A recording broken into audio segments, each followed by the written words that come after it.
బ్రహ్మోస్తోనే పాకిస్తాన్ బెదిరిపోయినట్లు తెలుస్తోంది. దారిలోకి వచ్చినట్లు సమాచారం. బ్రహ్మోస్తో భారత్ దెబ్బ కొడితే పాక్ నవనాడులు కదిలిపోయాయి. ప్రపంచ దేశాలతో కాళ్ల బేరానికి వచ్చినట్టు టాక్.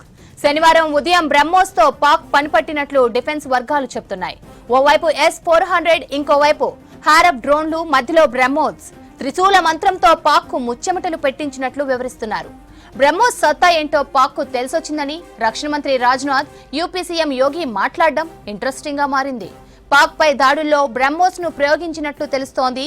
రావల్పిండితో పాటు రఫీకి, మురీద్, చక్లాలా, రహిమ్యార్ ఖాన్, సుక్కూర్ చునియాన్, పర్సూర్, సియాల్కోట్ స్థావరాలపై యుద్ధ విమానాలు దాడులు చేశాయి. భారత్ వాడిన వాటిల్లో హ్యామర్ గైడెడ్ బాంబులు, స్కాల్స్ క్షిపణులే కాకుండా BrahMos super sonic cruise missile వాడినట్లు సమాచారం. యుద్ధంలో బ్రహ్మోస్ ను వాడడం ఇదే తొలిసారి కావచ్చని ప్రచారం జరుగుతోంది. కొన్ని నిమిషాల్లోనే కీలక ఎయిర్ బేస్లను ధ్వంసం చేయడంతో వణికిపోయింది పాకిస్తాన్.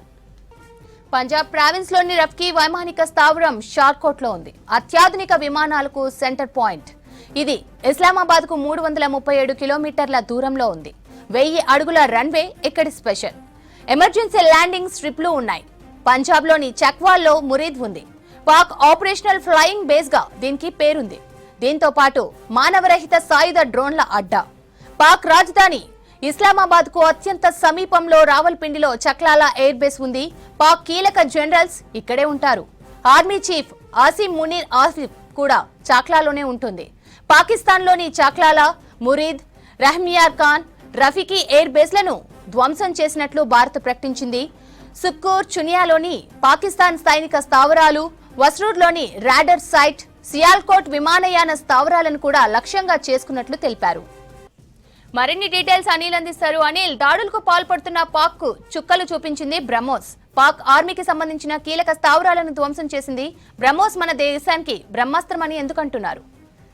ఎస్ శ్రవంతి, బ్రహ్మోస్తోనే పాకిస్తాన్ దారిలోకి వచ్చినట్టు తెలుస్తుంది. ఎందుకంటే ఈ బ్రహ్మోస్తోనే భారత్ దెబ్బ కొడితే దాన్ని పాకిస్తాన్ యొక్క పూర్తిగా కూడా నవనాడులు కదిలిపోయాయని చెప్పచ్చు. ఎందుకంటే ఓవైపు S-400, మరోవైపు హారప్ డ్రోన్లు, మధ్యలో ఈ బ్రహ్మోస్ క్షిపణి వాడడం ఇదే తొలిసారి, భారతదేశంలో వాడడం ఇదే తొలిసారిగా చెప్తున్నారు. సో మొత్తానికి ఈ త్రిశూల మంత్రంతో పాటు పాక్నైతే ఒక కట్టడి చేశారు. సో క్షిపణి ఏదైతే ఈ బ్రహ్మోస్ మిసైల్ ఉపయోగించడం వల్లనే భారత్ ఉపయోగించడం వల్లనే పాకిస్తాన్ ఒక దారిలోకి వచ్చినట్టు తెలుస్తుంది, వెనక్కి తగ్గినట్టు తెలుస్తుంది. ఎందుకంటే బ్రహ్మోస్ సంబంధించినటువంటి క్షిపణి యూజ్ చేయడం, దాన్ని ఉపయోగించడం అంటే నాట్ ఏ జోక్. ఎందుకంటే ఇది వాడడం కూడా ఇదే తొలిసారి అని చెప్తారు. ఎందుకంటే పాకిస్తాన్ ఏదైతే బాలిస్టిక్ క్షిపణి ఉపయోగించేదన్నటువంటి వచ్చిన సమాచారంతో భారత్ కూడా ఈ బ్రహ్మోస్ క్షిపణిని ఉపయోగించినట్టు తెలుస్తుంది. బ్రహ్మోస్ ఉపయోగించడం అంటే దీనికి కొంత ఈ బ్రహ్మోస్ క్షిపణిని భారతదేశంలో ఎలాగంటే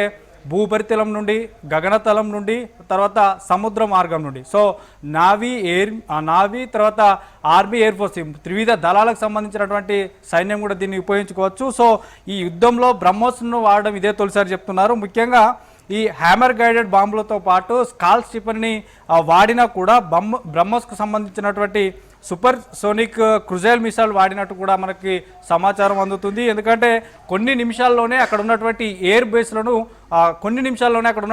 దాదాపు నిన్న నా ఆర్మీ తెలిపినటువంటి సమాచారం మేరకు దాదాపు 11 ఎయిర్ బేస్లను కూడా ధ్వంసం చేశారు. సో అందులో కీలకమైనటువంటి ఎయిర్ బేస్లు ఇటు పంజాబ్లోని ఏదైతే పాకిస్తాన్లో ఉన్నటువంటి పంజాబ్ ప్రావిన్స్లోని రఫీకి వైమాన స్థావరంతో పాటు ఇది షార్కోట్లో ఉంటుంది. సో అత్యాధునిక విమానాలకు సెంటర్ పాయింట్ ఇది.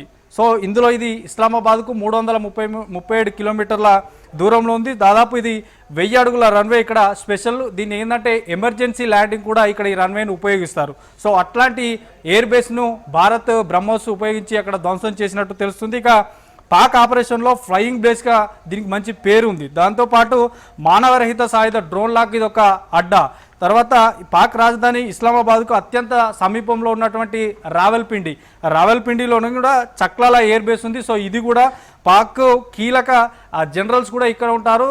పాకిస్తాన్కి సంబంధించినటువంటి ఆర్మీ డిఫెన్స్ ఏదైతే అతను ఉంటాడో మునీర్ ఆసిఫ్, ఆర్మీ చీఫ్ కూడా ఇక్కడే ఉంటాడు. సో అట్లాంటి ఎయిర్ బేస్ను కూడా ఈ బ్రహ్మోస్ క్షిపణి ధ్వంసం చేసినట్లు తెలుస్తుంది. ఇక పాకిస్తాన్లోని చెక్లాలా, మురీద్, రహీమ్యార్ ఖాన్, రఫీకి ఈ ఎయిర్ బేస్లను కూడా పూర్తిగా ధ్వంసం చేసినట్లు తెలుస్తుంది. ఇక సుక్కూరు, చినియాలోని పాకిస్తాన్ సైనిక స్థావరాలతో పాటు తర్వాత పస్రుల్లోని రాడార్ సైటు, సియాల్కోట్ ఈ విమాన స్థావరాలను కూడా లక్ష్యం చేసుకొని ఈ బ్రహ్మోస్ క్షిపణి అయితే పూర్తిగా విజయం సాధించిందని చెప్పవచ్చు. ఈరోజు ఉత్తరప్రదేశ్లో ఒక కార్యక్రమంలో అక్కడ కూడా ఈ బ్రహ్మోస్ క్షిపణికి సంబంధించినటువంటి ఒక కార్యక్రమం జరిగింది. అక్కడ ఇనాగ్రేషన్ కార్యక్రమంలో కూడా రక్షణ శాఖ మంత్రి కూడా అక్కడ మాట్లాడారు. బ్రహ్మోస్ ఉపయోగించడం వల్లనే అక్కడ ఉన్నటువంటి ఎయిర్ బేస్లను కూడా పూర్తిగా ధ్వంసం చేశామన్నారు. ఇక అదేవిధంగా ఉత్తరప్రదేశ్ రాష్ట్ర ముఖ్యమంత్రి యోగి ఆదిత్యనాథ్ కూడా ఈ బ్రహ్మోస్ క్షిపణికి సంబంధించినటువంటి వాడకం ఎట్లా ఉంటుంది, సో దాని గురించి పాకిస్తాన్ని అడగండి తెలుస్తుందంటూ కూడా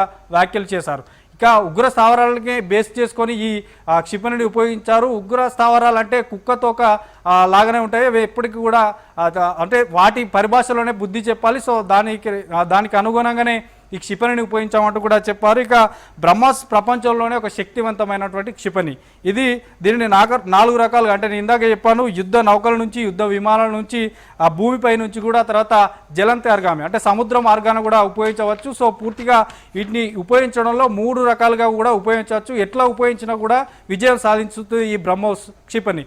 దాదాపు ఇది 290 కిలోమీటర్ల నుంచి 200 కిలోమీటర్లు, దాదాపు 300 కిలోల బరువున్న వార్ హెడ్ను కూడా మోస్తుంది, తీసుకెళ్తుంది. సో ఈ బ్రహ్మోస్ రకాలు యుద్ధ నౌక నుంచి మొదటగా శత్రు దేశాలని, యుద్ధ నౌకల్ని అక్కడ టార్గెట్ చేస్తే అది భూ ఉపరితలం నుంచి ఉపయోగిస్తారా, గగనతలం నుంచి ఉపయోగిస్తారా, సముద్ర మార్గం నుంచి ఉపయోగిస్తారా అనేది పూర్తిగా ఎక్కడి నుంచి చెప్పారు. కానీ ఉపయోగిస్తే మాత్రం ఖచ్చితంగా ఇది సక్సెస్గా విజయం సాధిస్తుంది. ఇక దీన్ని స్థిరంగా లేదా కదులుతున్న నౌకల నుంచే ఎక్కువగా ప్రయోగిస్తారు. ఈ క్షిపణిని దాదాపు 2005లో నావికా దళంలో మొదటగా ప్రవేశపెట్టారు. తర్వాత ఈ యుద్ధ నౌక నుంచి బ్రహ్మోస్ అనేది కూడా పూర్తిగా సక్సెస్ అయింది. ఇక 2 సర్ఫేస్ నుంచి ఈ ప్రయోగాన్ని ఉపరితలం నుంచి అంటే గగనతలం నుంచి ఈ రకాన్ని అభివృద్ధి చేశారు. తారా అనే వాహనం ఉపయోగించినటువంటి 3 బ్రహ్మాస్త్రాలు ఈ గగనతలంలో మళ్ళీ 3 రకాలుగా ఈ క్షిపణిని ప్రయోగిస్తారు. సో ఈ ప్రయోగించినప్పుడు ఈ క్షిపణి కూడా పూర్తిగా ఈ గగనతలంలో కూడా ఫుల్ సక్సెస్ అయిపోతుంది. దాదాపు ఒకేసారి వేరువేరు దిక్కుల్లో వేరువేరు లక్ష్యాలను కూడా చేసి అక్కడ ఉన్నటువంటి స్థావరాలని కానీ వీరు ఏదైతే ఎంచుకుంటారో ఆ ఎంచుకున్న ప్రాంతాన్ని మాత్రం ఖచ్చితంగా ధ్వంసం చేయగలిగేటువంటి గగనతలం నుంచి కూడా ఈ క్షిపణి సక్సెస్ సాధించింది. ఇక గాల్లో నుంచి ప్రయోగించగలిగే బ్రహ్మోస్ క్షిపణిని సుఖోయి 30 MK యుద్ధ విమానం నుంచి ప్రయోగించగలిగే లాగా రూపొందించారు. తర్వాత ఈ యుద్ధ విమానం నుంచి ఈ క్షిపణి నేలపై లేదా సముద్రంపై వెళ్ళేటప్పుడు కూడా తన లక్ష్యాన్ని ఛేదిస్తుంది. ఈ రకమైనటువంటి క్షిపణిని బ్రహ్మోస్ ఎయిర్ లాంచ్ క్రూయిజ్ క్షిపణి అంటారు. దీన్ని 2020లో బ్రహ్మోస్ క్షిపణులతో కూడిన సుఖోయి 30 MKI కాంట్రాక్ట్ని ఏర్పాటు చేశారు. ఇక మరొక వైపు జలంతర్గామి అంటే సముద్ర మార్గం నుంచి ఈ క్షిపణి 40 నుంచి 50 మీటర్ల సముద్రం అడుగున ఉన్నటువంటి జలంతర్గామి నుంచి ప్రయోగించలు కూడా రూపొందించారు. సో ఈ యుద్ధ నౌకలు నేలపై ఉన్నటువంటి లక్ష్యాలను ధ్వంసం చేయగలరు. నేలపై ఉన్న వాటిని ఎక్కువగా ఈ సముద్ర మార్గం నుంచి వెళ్ళేటువంటి ఈ బ్రహ్మోస్ క్షిపణి పూర్తిగా కూడా ధ్వంసం చేస్తుంది. సో ఈ సముద్ర మార్గం నుంచి ప్రయోగించేటప్పుడు నీటి వల్ల క్షిపణికి ఎలాంటి అవరోధం కలగకుండా అంటే ఆ క్షిపణికి ఎలాంటి హాని అంటే ఇబ్బంది కలగకుండా దీన్ని ఏర్పాటు చేస్తారు. సో అది కూడా నిర్దేశించిన లక్ష్యాలని ఏదైతే అక్కడ క్యాచ్ చేయాలన్నటువంటి లక్ష్యాలని ముందుగానే నిర్దేశించి అక్కడ పూర్తిగా కూడా అక్కడ ఉన్నటువంటి స్థావరాలను కానీ అక్కడ ఉన్నటువంటి ప్రదేశాలను కానీ పూర్తిగా ధ్వంసం చేయగలటువంటి కెపాసిటీ, సామర్థ్యం అన్నీ కూడా ఈ క్షిపణికి ఉంటాయి. సో 3 రకాలుగా ఈ బ్రహ్మోస్ క్షిపణిని ఉపయోగించవచ్చు. తాజాగా పాకిస్తాన్పై జరిగినటువంటి మొన్న జరిగిన సంఘటనలు చూస్తే భారత్ మనకి ఈ క్షిపణిని ఉపయోగించినట్టు తెలుస్తుంది. బ్రహ్మోస్ క్షిపణిని నెక్స్ట్ ఇంకా రాబోయే జనరేషన్ కూడా ఇంకా అప్డేట్ చేస్తున్నారు. ఇప్పుడు దాదాపు 2900 కిలోలు ఉన్నటువంటి ఈ క్షిపణిని ఇంకా దాదాపు 1300కు తగ్గిస్తున్నారు. సో అంతవరకు కేజీలు ఉండే వరకు కూడా చూస్తున్నారు. సో భారతదేశం ఇప్పటివరకు అభివృద్ధి చేసినటువంటి క్షిపణిలో ఈ బ్రహ్మోస్ ఒక రకానికి చెందింది.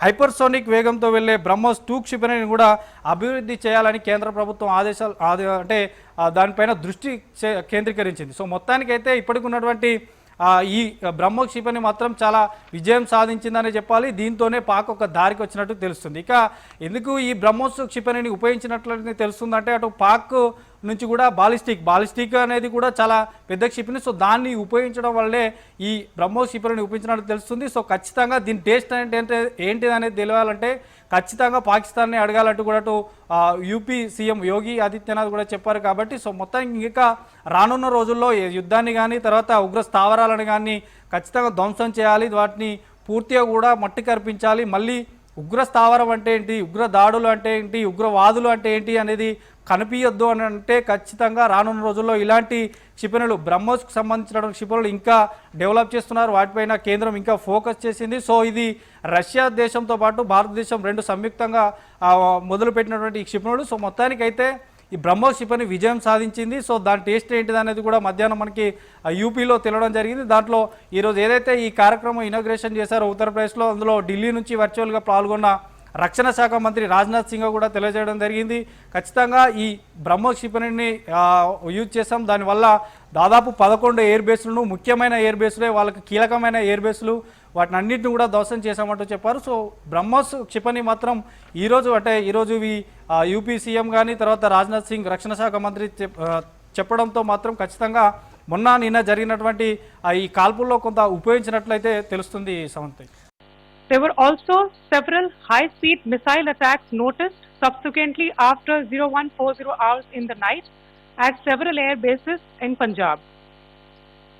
In a deplorable cowardly act, targeting of civilian infrastructure also had taken place, where Pakistan attacked the Medicare center and school premises at the air bases of Srinagar, Avantipur and Udhampur, yet again displaying irresponsible targeting of our civilian infrastructure. In a swift and calibrated response, Indian Armed Forces carried out precision attacks only on identified military targets. These included technical infrastructure, command and control centers, radar sites and weapon storage areas. Pakistan military targets at Rafiqi, Murid, Chaklala, Rahim Yar Khan, Sukur and Chunya were engaged using air-launched precision weapons from our fighter aircraft. Radar sites at Pasroor and Sialkot Aviation Base were also targeted using precision munitions. While carrying out these responses, India ensured minimum collateral damage.